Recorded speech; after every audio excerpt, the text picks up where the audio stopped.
The Emperor told humanity he wasn't a god, told them clearly, repeatedly, for the entire duration of the Great Crusade, forbade their prayers, leveled their temples, sent professional orators on every warship to explain, patiently, that the universe was rational and he was a man.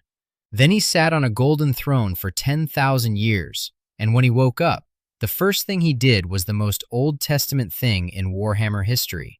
He ranked his sons. Salamanders, vindicated. Black Templars, complicated.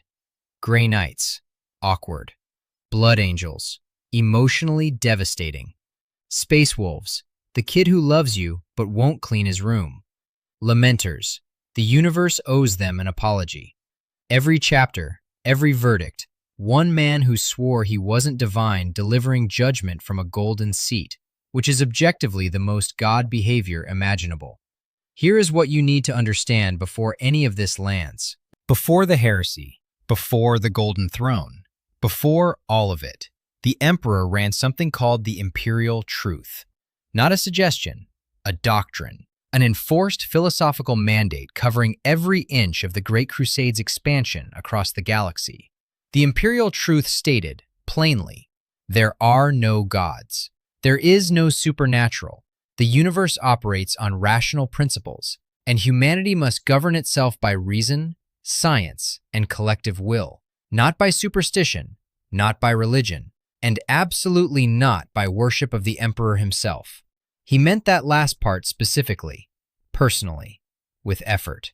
When the Word-Bearers Legion, under Primarch Lorgar, conquered worlds and built cathedrals to the Emperor on every one of them, the Emperor didn't say thank you.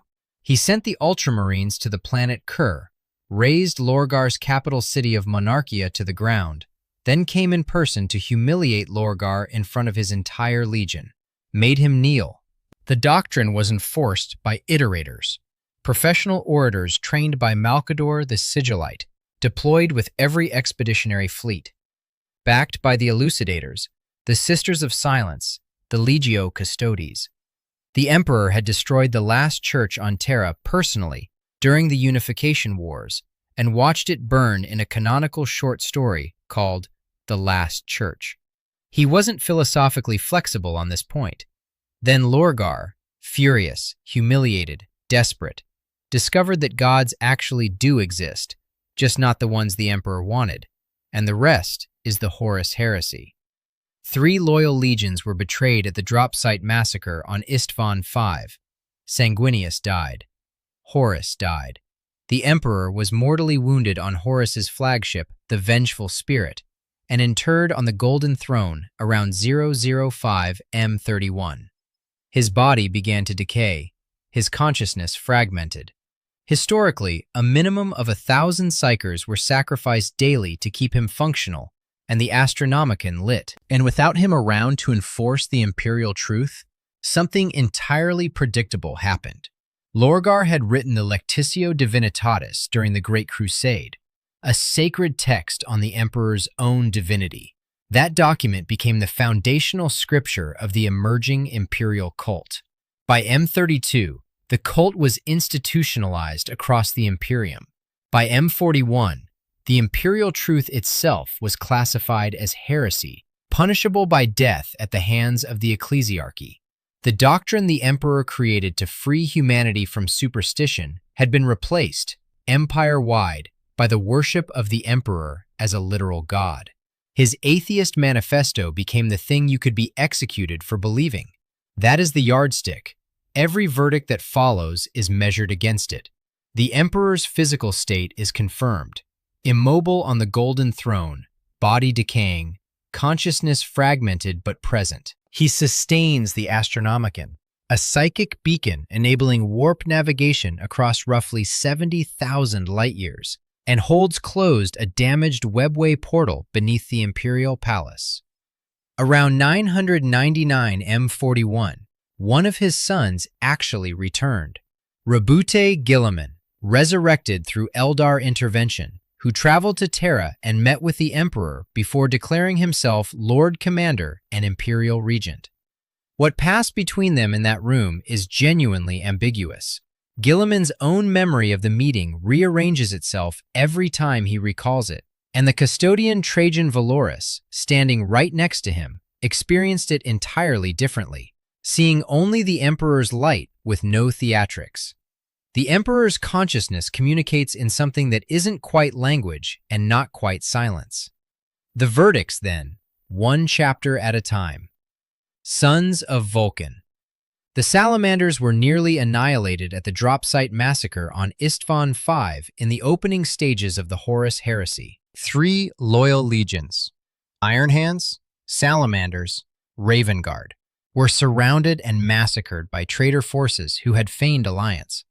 Vulcan himself survived the initial slaughter, was captured by Conrad Kurz, Primarch of the Night Lords, and was tortured and killed repeatedly, not once, because Vulcan is confirmed as a perpetual, a rare human mutant with cellular regeneration so complete that death does not stick.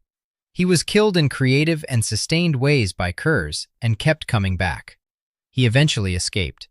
The chapter continued without him. 10,000 years later, the Salamanders are still recruiting from Nocturne, a volcanic death world with a massive moon called Prometheus, whose tidal forces trigger periodic planetary extinctions, producing a human population built like granite and tempered like steel. Still doing the one thing that separates them from almost every other chapter in the Imperium, protecting the people. Salamander's doctrine treats civilian casualties as a failure condition, not a statistical inevitability. Non-combatants aren't strategic variables to be calculated against objectives. When the Salamanders go to war, their obligation is to the humans on the ground beneath them, which means fighting in close quarters at personal cost, rather than eliminating threats from orbit with acceptable collateral damage. They are craftsmen. Their warriors forge their own weapons and armor, a tradition inherited from Vulcan, who taught his legion discipline, patience, and the specific idea that strength exists to shield the vulnerable, not to dominate. This is exactly what the Emperor's pre-heresy vision actually demanded.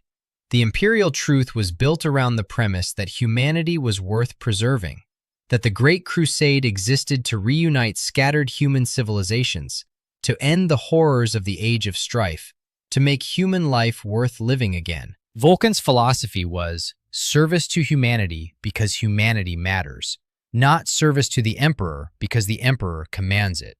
His sons internalized that distinction and kept it alive for 10 millennia after everyone else drifted. The verdict the Emperor would deliver on the Salamanders is the simplest one in this entire accounting. They passed the test of the Imperial Truth, precisely because they didn't make the Emperor their central fixation. They serve the people because serving the people is right. That is structurally the only correct application of a doctrine built by a man who explicitly refused to be worshipped. Every other chapter found ways to honor the Emperor. The Salamanders found ways to honor what the Emperor said was actually important. And those aren't the same thing. Vulcan left his sons with a promise. When the chapter's Forge Father had recovered all 9 of his personal artifacts, the Primarch would return. His current status is confirmed alive. Perpetuals don't die permanently. Location unknown. His sons keep the forges burning and the civilians alive in his absence, which is, in the Emperor's own terms, precisely what both of them would have wanted. Black Templars. Sigismund was the finest swordsman in the Imperium during the Horus Heresy. First captain of the Imperial Fists, a legion built under the Imperial Truth, trained in the rational, secular military tradition the Emperor mandated for every fighting force. During the Siege of Terra, his Primarch, Rogel Dorn, designated him Emperor's Champion. He fought through the entire siege in that capacity. He survived. At the second founding, the reorganization of the legions into smaller chapters per Guilliman's Codex Astartes, Sigismund gathered the most fervent members of the Imperial Fists and created a new chapter, the Black Templars. He installed himself as the first High Marshal and set them on a permanent crusade. No homeworld, no static garrison, continuous war until the end of time, or the end of everything, whichever arrived first. The complication is this: Sigismund had converted. During or after the Heresy, the first captain of a Great Crusade legion had become a fanatical worshipper of the emperor as a literal god. His own Primarch censured him for it. Dorn told Sigismund explicitly this was wrong. Sigismund went ahead, built an entire chapter on that theology, and the Black Templars have operated on it for 10,000 years. Their doctrinal transformation is documented in their own chapter history. They went from Crusaders of the Imperial Truth to Crusaders of the Imperial Cult, the religious doctrine that replaced the Imperial Truth. They explicitly worship the Emperor as a deity. They reject psychers in their ranks, which, ironically, aligns with a certain doctrinal severity, but for entirely religious reasons rather than rational ones. They maintain no permanent homeworld because the crusade is the point, perpetual holy war in the Emperor's name. Their high marshals command crusade fleets that have been fighting continuously since the Second Founding. Their battlefield record is extraordinary. Their loyalty to the Emperor is total. Their combat effectiveness is unquestioned. And every single day of those 10,000 years, that loyalty has taken the exact form the Emperor's own doctrine forbade. The ironic dilemma of the Black Templars' verdict has no clean resolution because there is no clean resolution available. Their founder was a genius who watched the Emperor nearly die and concluded that divinity was the explanation. Rogal Dorn, Sigismund's Primarch, and the man who held the walls of Terra together during the siege, didn't reach that conclusion. Dorn understood the Emperor's sacrifice as precisely that, a sacrifice, not a divine confirmation. Sigismund understood it differently and built a chapter in the image of his faith.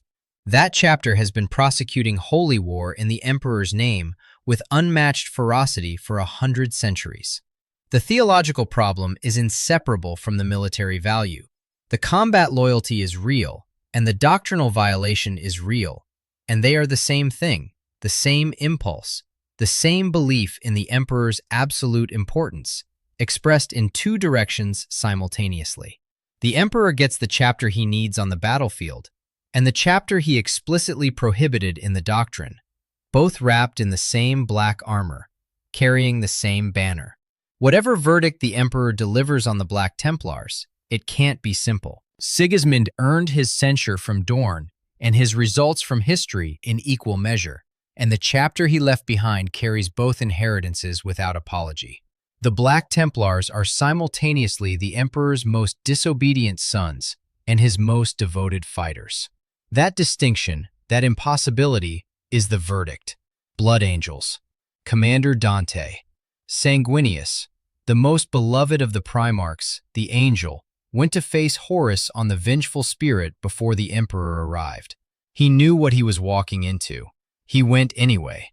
The duel was real. Sanguinius forced Horus back in the initial exchange, but Horus, already fully empowered by the Chaos Gods, ended it. Sanguinius died. The psychic shockwave of that death was so massive, so catastrophic, that it struck every Blood Angel's legionaries simultaneously across the entire galaxy. And it never stopped. It's still happening. The Black Rage. Any Blood Angel, at any moment, can relive Sanguinius's death from the inside, experiencing the final moments through the Angel's own senses as Horus kills him. Those afflicted lose themselves entirely, join formations called the Death Company, and fight until they die, because death is the only exit from what they are experiencing. This curse is genetic. It's inherited. Every Blood Angel's successor chapter in the Imperium carries it, forever, because of a single duel aboard a single ship 10,000 years ago. The Red Thirst is separate, a second genetic flaw, a bloodlust that operates beneath the surface of every battle, requiring constant discipline to suppress. The Blood Angels are arguably the most beautiful chapter in the Imperium, and the most cursed, carrying their Primarch's murder in their actual DNA. Luis Dante was born on Baal in 447 M40. He has served as chapter master for over 1,100 years. In the Era Indomitus, the current period, Following Guilliman's return and the opening of the Great Rift, he was named Lord Regent of Imperium Nihilus, which is the half of the galaxy cut off from Terra by the Cicatrix Maledictum. Half the known Imperium, commanded by one man at roughly 1,500 years old. Dante wants to die. That is canonical, not speculation. The weight of 1,500 years of service accumulates the way debt does, slow at first, then crushing, then simply the permanent condition of existing. He has faced near death in the devastation of Baal, watched his homeworld nearly consumed by Hive Fleet Leviathan, seen brothers fall in numbers that would break any accounting system. The burden of leadership grows heavier with each decade. He has sought an honorable death, not dramatically, not in a theatrical gesture, but in the tired way of a warrior who has genuinely done enough and knows it. The Imperium has refused him. The calculation is brutally straightforward. Too many things depend on Dante specifically for the answer to be anything other than no. The Blood Angel's verdict isn't about doctrine. It isn't about the Imperial Truth or theological compliance or organizational fidelity to the Codex Astartes. It's about a man who has been asked to hold half the galaxy together past the point where any rational authority would have released him, and who keeps doing it anyway, sustained by a sense of duty that has outlasted every personal argument for stopping. The Emperor's own situation provides a dark mirror for Dante's. The Emperor is immobile, fragmented, sustained by the sacrifice of thousands daily, doing three structurally critical things continuously because the Imperium stops functioning if he doesn't. He can't leave. Dante can't leave. The parallel isn't subtle, and it isn't accidental. It's what the Imperium does to the people too important to spare. Whatever the Emperor communicates to the Blood Angels, the verdict on Dante specifically involves the acknowledgement that some debts can't be repaid in the currency available. Dante has earned rest. The Imperium can't afford to let him rest. Both of those things are true simultaneously, and sitting in that impossibility for over 1,100 years without breaking is its own form of service that the Imperial Truth never anticipated needing to account for. Roboute Guilliman. The Emperor's most administratively capable son isn't present for the ranking. Guilliman was resurrected around 999 M41 through Eldar intervention, traveled to Terra, visited the Emperor, or experienced something in the throne room that may have been the Emperor communicating, though every subsequent recollection of that meeting rearranges itself differently in his memory, and emerged declaring himself Lord Commander of the Imperium and Imperial Regent. He then left to organize the Indominus Crusade, the largest military operation since the Great Crusade itself, designed to push back the forces that had expanded in the chaos following the Great Rift's opening and the fall of Cadia. He is currently somewhere in that crusade. He isn't on Terra. He isn't in this room. Guilliman's reaction to the state of the Imperium is documented as genuine horror. He sees the Imperium as a bloated, rotting carcass of the civilization he helped build, the ecclesiarchy running religious persecution of rational thought, the administratum strangled by 10,000 years of bureaucratic calcification, the Imperial Truth not merely abandoned, but reclassified as the specific heresy for which you can be executed. Everything the Emperor and Guilliman built has been replaced by its own antithesis, and Guilliman understands this with the clarity of someone who wrote the original document and is now reading the 10,000-year revision. He is doing something about it. That is Guilliman's particular quality. Confronted with institutional disaster on a galactic scale, he does not despair, he administers. The Indomitus Crusade, the Primaris Reinforcement Program, the attempt to drag the Imperium's governance structures towards something functional while simultaneously fighting a war across every front. He is running 40,000 things simultaneously while being appalled by all of them. His absence from this accounting is the specific comedy of a man who wrote the book on organization, being absent from the most significant organizational event in Imperial history since he wrote the book. The Codex Astartes, the document that created the chapter structure being ranked right now, that determined how many brothers each chapter should have, how they should be commanded, how successor chapters should be seeded from founding stock, is Guilliman's. The architecture of the institution being evaluated is his. He isn't here to see it evaluated. The verdict on Guilliman is brief. He returned, he assessed accurately, he started working, and he has the good sense to be horrified by the right things. The codex earns full marks. The absence loses points. Some things about Guilliman haven't changed in 10,000 years. Grey Knights. These ones are complicated for a specific reason. The Emperor built them.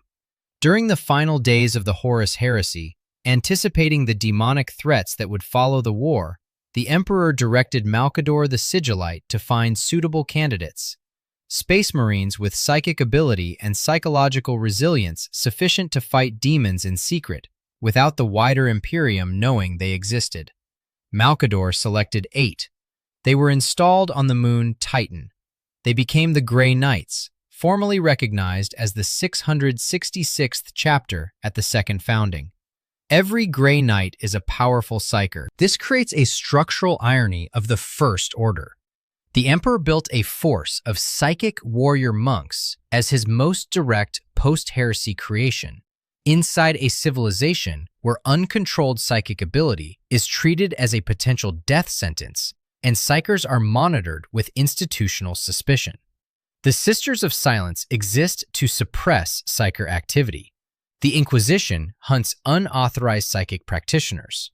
The Grey Knights are the Emperor's secret army of psychics, hidden inside the machinery of a state built partly to control psychics. Their purity verification is absolute. Every candidate is tested to destruction and rebuilt. No Grey Knight has ever been possessed by a demon. In a universe where demonic possession is an occupational hazard of psychic ability, this is considered effectively impossible, and it's their sustained record. The theological complication is real. The Grey Knights exist within the Imperium's religious framework. They use the Emperor's name in their incantations and combat doctrines. But their relationship to the Emperor is less congregational worship and more precision instrument to maker. They are a weapon built for a specific problem, and their operational logic is that problem, not the theological elaboration around it. The verdict on the Grey Knights forces the Emperor to confront his own contradictions directly, because the chapter being evaluated is the most direct product of his own decision-making. A man who built the Imperial Truth to free humanity from gods and superstition personally designed a force of psychic demon hunters whose operational effectiveness depends on combat doctrine laced with the Emperor's own name. The Imperial Truth said gods don't exist. The Grey Knights exist specifically because the ruinous powers do exist, and someone has to stop them. The Emperor was working with incomplete information during the Great Crusade, and the Grey Knights are the operational acknowledgement of that. They are doing exactly what they were designed to do. Their record is excellent. Their secrecy has held. Whatever discomfort the Emperor carries about the philosophical contradictions embedded in their founding, it's his discomfort to carry. He designed them. The verdict passes them and simultaneously passes judgment on the man delivering the verdict. Space Wolves. Leman Russ was ordered by the Emperor to punish Magnus the Red after Magnus's unauthorized use of sorcery shattered the Emperor's secret webway project beneath the Imperial Palace, a catastrophe that permanently altered the strategic situation of the Imperium by sealing the webway before it could be completed. The Space Wolves burned Prospero, Magnus's homeworld, his libraries, his civilization, his legion's home, reduced to ash because the Emperor commanded it and Russ carried it out. They did what they were told. That may be the last time the Space Wolves consistently did what they were told about anything institutional. The Codex Astartes, Guilliman's organizational framework, the document that reorganized the legions, standardized chapter size and command structure, created the administrative architecture every other loyalist chapter operates within. The Space Wolves have treated as a suggestion since the day it was written. They maintain their Legion-era traditions.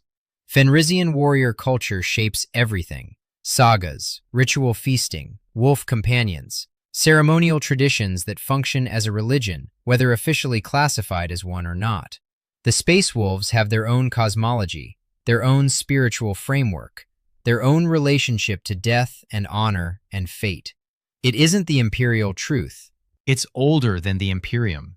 Leman Russ himself left in 211 M31, nearly 2 centuries after the Emperor was interred on the Golden Throne. After receiving a disturbing vision during a feast, he proclaimed he was dying and departed with his Varagir bodyguard into destinations unknown. His last recorded words were a promise. When the chapter faced its final battle, the wolf time, he would hear them calling from wherever death or distance had taken him, and he would return. He hasn't yet returned. He has been gone for almost 10,000 years. The Space Wolves are loyal to Leman Russ personally, loyal to Fenrisian tradition historically, loyal to the Emperor in the way that a person is loyal to a parent they respect, rather than in the way that a soldier is loyal to orders. They are institutionally disobedient to every organizational structure meant to govern them, and have been for the entire post-Heresy era. They don't follow the Codex. They don't maintain standard chapter organization. They maintain their sagas, and their feasts, and their wolf rites, and their 6 companies plus the Wolfen, who are only barely a chapter standard formation under any interpretation. The verdict on the Space Wolves is the one about the difference between doctrinal compliance and genuine loyalty. The Emperor demanded both. He got the latter at full force and the former not at all, packaged in 10 millennia of extremely enthusiastic and extremely loud devotion to a man, and a tradition that would have made the iterators of the Great Crusade weep with frustration. The Space Wolves never stopped. They also never listened. Both of those things are true, and the Emperor built Russ, so he can't be entirely surprised. Dark Angels. First Legion. The Oldest Sons. Lion L. Johnson's chapter. They have a secret that is, at this point, 10,000 years old. During the Horus Heresy, elements of the Dark Angels Legion, not all of them, not even most of them, but enough, turned against their Primarch, not to Horus, not in direct service of the Chaos Gods, but against the Lion specifically, in a civil conflict that ended catastrophically when Caliban, the Dark Angels' homeworld, was destroyed in the fighting. The planet itself was consumed. The Fallen, those traitor Dark Angels, were scattered across space and time by the catastrophe. The surviving Dark Angels have spent the 10,000 years since hunting them. Every captured Fallen is taken to the Rock, the asteroid fortress that serves as their mobile headquarters, all that remains of Caliban. Interrogator chaplains extract confessions from the Fallen under conditions that don't benefit from detailed description. The executions that follow are absolute and secret. No word of the Fallen reaches outside the chapter, because if it did, if the Inquisition, or Guilliman, or any external authority learned that the First Legion had produced traitors, the political and theological consequences would be severe, and the Dark Angel's shame would become institutional fact rather than closely managed internal knowledge. Their inner circle knows the full truth. Below them, the chapter operates on partial information, with senior members learning more of the secret as they ascend. The organizational architecture of the Dark Angels is built around concealment from the outside and controlled disclosure on the inside. 10,000 years of this. The operational security is, objectively, remarkable. The Dark Angels have maintained this secret across 100 centuries of constant warfare, inquisitorial scrutiny, and the general tendency of secrets in the Imperium to surface eventually. They haven't always prioritized other missions above the hunt. There are documented instances of Dark Angels withdrawing from battles mid-engagement when word came that a Fallen had been located. And that selective priority has cost them and their allies in specific campaigns. But the secret has held. Lion L. Johnson's canonical status is no longer ambiguous. He awakened as part of the Era Indomitus lore developments and returned to the Imperium, operating in secret.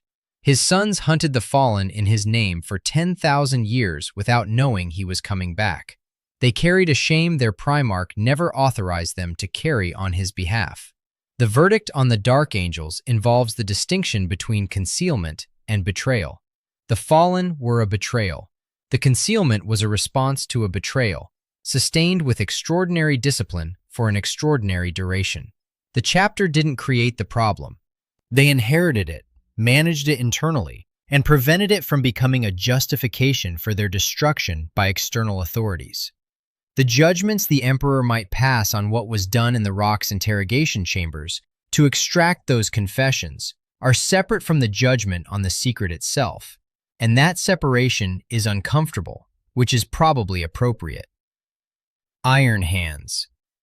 Ferrus Manus was the first Primarch to die in the Horus Heresy, killed at the Dropsite massacre on Isstvan V, decapitated by Fulgrim, Primarch of the Emperor's children, which for a Primarch wasn't a recoverable situation. His death was brutal and immediate, and witnessed by his own legion as the betrayal unfolded around them. The Iron Hands looked at that loss and drew a conclusion. Flesh is weak. Flesh failed. Ferrus was partly biological, partly the metal that gave him his name, and he died. The solution the chapter derived from this wasn't grief counseled into renewed purpose, not the endurance model the Salamanders or Imperial Fists developed, but systematic replacement. The Iron Hands augment themselves with cybernetics beyond what even the Adeptus Mechanicus requires, not as tools or supplements, but as replacements for the organic components of themselves they no longer trust. They remove flesh, they install iron. Their command structure is democratic in a specific, cold way. Leaders are voted into command and voted out when performance falls short. Sentiment does not factor in.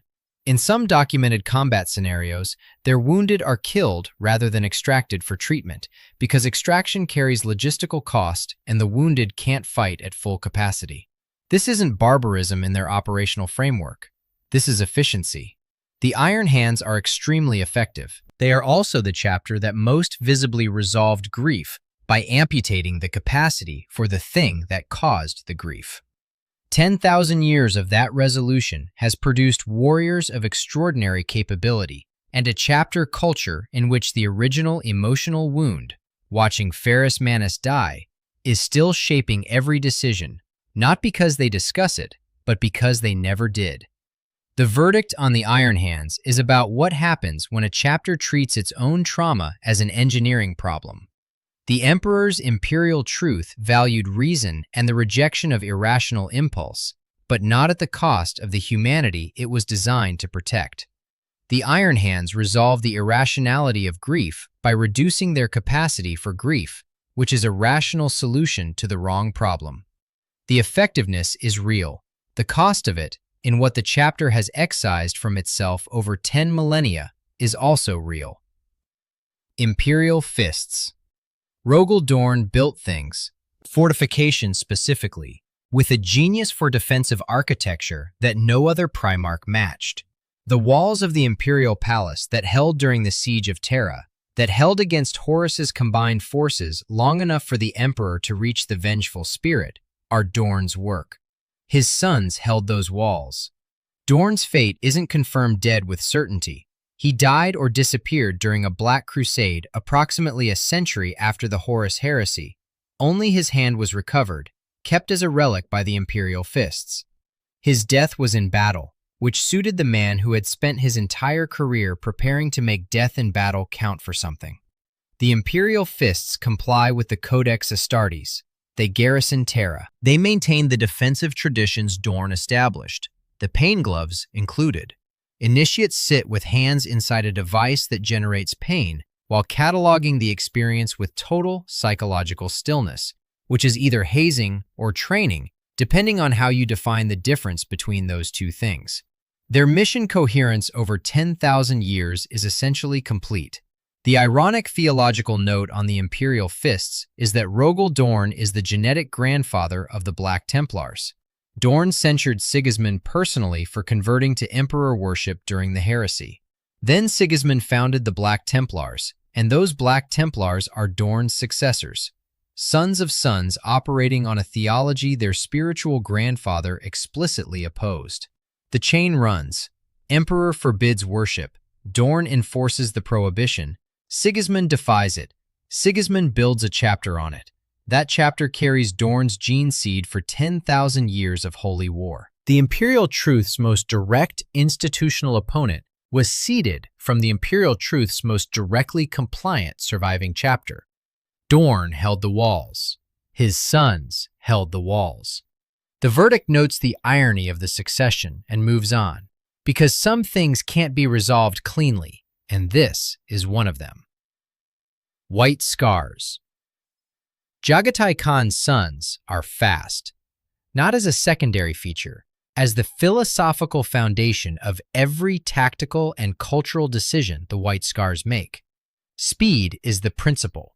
Rapid assault, unpredictable movement, refusal to be fixed in any position long enough for an enemy to bring concentrated force to bear. It's inherited from a Primarch who understood freedom of movement as both a military advantage and a personal value, derived from the Mongolian horse tribe culture of Chagoris that shaped Khan's own development before the Emperor found him. The White Scars fought loyally during the Horus Heresy. They maintained reasonable chapter coherence in the subsequent reorganization. They have been prosecuting rapid strike warfare for 10,000 years without the institutional complications that define several other chapters. Jagatai Khan rode through the webway during or after the heresy and hasn't definitively returned. His current canonical status is unresolved. Not confirmed dead, not confirmed anywhere.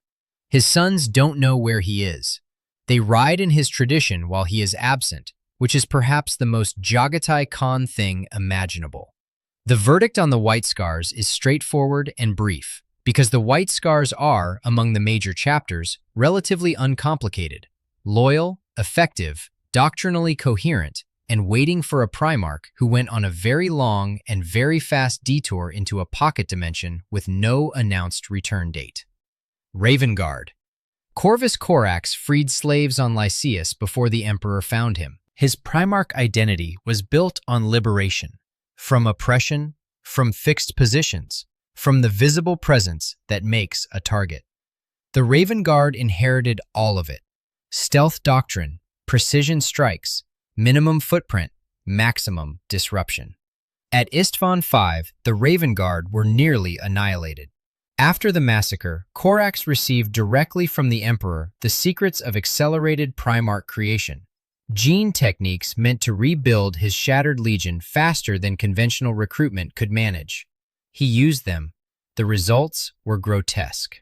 The accelerated warriors came out wrong, mutated, barely controllable, something between a space marine and a mistake. Corax killed them himself rather than deploy them as soldiers, then released the remainder into wilderness rather than allow them to suffer in captivity. He rebuilt from scratch, the slow way, through proper recruitment, at the cost of decades. The Raven Guard have been numerically reduced since Istvan V and haven't fully recovered. Their commitment to precision and stealth warfare means they accept a level of risk in engagement that other chapters would redistribute through heavier force concentration. Corax himself departed for the Eye of Terror after leaving Terra, announcing his intention to hunt traitors in their own territory until none remained. He hasn't returned. The decision to execute the failed accelerated warriors himself rather than deploy them, that was the correct call, made under conditions that offered no correct calls. It cost him a rebuilt legion. His sons have been fighting outnumbered since the heresy because of it, and they haven't stopped. The verdict on the Raven Guard is about the cost of the right decision. Corax made the right decision in the worst possible circumstances, paid for it across 10,000 years of reduced chapter strength, and left sons who fight outnumbered and don't treat it as a complaint. The dedication isn't in question. The numbers concern any realistic assessment of their long-term capacity. Lamenters. There are chapters that fail because they abandon the mission. Chapters that fail because they pursue the wrong one. Chapters that drift into heresy, and chapters that compromise their loyalty, and chapters that collapse under the weight of their own corruption. The Lamenters did none of that, and they were destroyed anyway. Blood Angel's successors, founded at the 21st founding, historically called the Cursed Founding, an event in which something went wrong with an unspecified number of chapters in ways that varied by case but tended toward catastrophe. The Lamenters received the full Blood Angel's genome, which means the Black Rage and the Red Thirst came standard. They also appear to have drawn some additional form of sustained misfortune that isn't metaphorical. Their service record is a ledger of disasters that weren't their fault. The Badab War, 903.M41. The Lamenters fought on the secessionist side, eventually surrendered, and emerged from the conflict with 311 battle brothers surviving out of an original strength of 500 to 600. As penance for their participation in the secession, the High Lords of Terra assigned them the Endurance Crusade, 100 years of combat on the most dangerous frontier zones available, with no reinforcement promised. They accepted this. They went. Then Hive Fleet Kraken arrived. The Lamenters encountered Tyrannid forces at multiple engagements during the Kraken invasion. Their numbers, already critically reduced from the Badab War, were reduced further. Their chapter sustained losses that brought them below any reasonable threshold for functional military operations. The Lamenters have been rebuilding since then, slowly, at the pace that 300 surviving brothers allows for rebuilding, which isn't fast. They fought with compassion. They surrendered rather than extend a war that wasn't worth the blood. They accepted penance and served it without recorded complaint. They went where they were sent. Then organisms with no awareness of their service record or their virtue arrived and killed them in 100 engagements across the Kraken invasion, and the universe offered no acknowledgement that the Lamenters had done everything correctly. The verdict on the Lamenters is the one where the Emperor's entire framework of judgment runs into the fundamental problem of the Imperium's cosmology. The universe does not distribute outcomes based on merit. The Badab War was a political error, and they paid for it. What followed wasn't punishment. It was a Tyrannid invasion that had no idea it was punishing anyone. The Lamenters got caught in the middle of something vast and indifferent and were reduced accordingly. 300 brothers rebuilding a chapter is a specific, concrete, painful number. The time horizon for that rebuild, given Astartes' recruitment timelines, is measured in centuries. They are doing it anyway. The accounting ends there, not because it's complete. There are chapters beyond these ones, successors by the dozen, chapters so obscure their names appear in footnotes of footnotes, but because the pattern is established.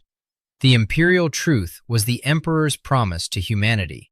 You don't need gods, you need each other, and I will prove it by building an empire on reason. Then the Heresy happened, and he went on the Golden Throne, and 10,000 years passed, and the empire was built on him instead, which wasn't the plan. His sons are the evidence of the gap between the plan and the outcome. The Salamanders understood the actual instruction and kept it for 10 millennia. The Black Templars honored the man and misread the mandate, and built something extraordinary in the mistake. Dante kept showing up past every rational argument for stopping, sustained by the same stubbornness that the Emperor himself demonstrates by continuing to power the Astronomicon in a body that should have stopped working thousands of years ago. Guilliman came back, assessed accurately, was appropriately horrified, and started doing the administrative work, which is the most Guilliman thing possible and also probably the thing the Emperor needed most. The Grey Knights hunt demons whose existence the Imperial Truth denied, as the Emperor's own weapons, built with his own hands. The Space Wolves were personally loyal and institutionally incorrigible for the full 10,000 years, and wouldn't recognize the internal contradiction if you explained it in Fenrisian. The Lamenters did everything right, and the universe destroyed them anyway, which isn't a verdict on the Lamenters, but on the distance between a doctrine that promised rational outcomes and a galaxy that delivers nothing of the kind. The Emperor spent 10,000 years insisting he wasn't a god. He woke up and ranked his sons. The imperial cult that replaced his Imperial Truth worships him across billions of worlds. His own atheist doctrine is classified as heresy. The Astronomicon burns through the sacrifice of thousands daily.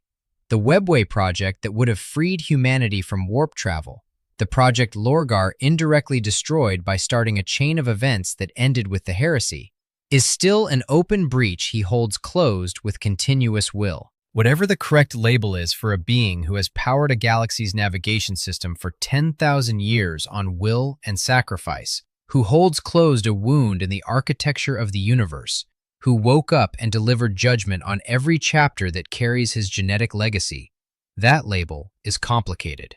The difference between being a god and being called one is a distinction the Emperor would insist on, and may be the only distinction that still matters to him, and may also have ceased to matter to anyone else a very long time ago.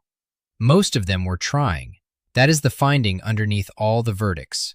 He left instructions, left for 10 millennia, and came back to find the instructions followed imperfectly, incompletely, sometimes backwards, occasionally in ways that transformed the original intent into its own opposite.